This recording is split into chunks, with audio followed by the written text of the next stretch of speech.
first point, desperation. So first become desperate. We have to become desperate to see, meet, and serve Krishna.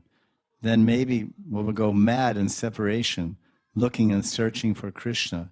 We'll look for Krishna in the world. We'll look for him in other living entities, within our own minds, within our own intellect. Look for Krishna in our desires. Is Krishna in our desires?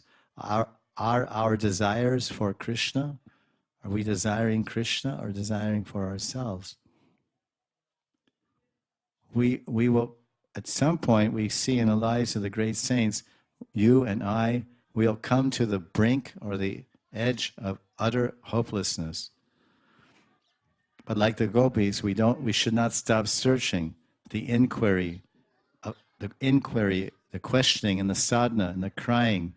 Then surely one fine day, exactly like that time in Ras Leela, Krishna will step out from behind the curtain of Yoga Maya and say, "Oh, my beloved Bhakta, here I am.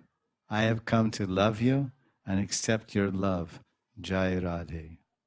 So this is the journey home, the journey to Krishna's heart. I would prefer that. Home is where your heart is. So we're on the way to Krishna's heart. If Krishna enters our heart and takes possession of our heart like a conquering king, then we'll have no choice but to march towards Krishna's heart.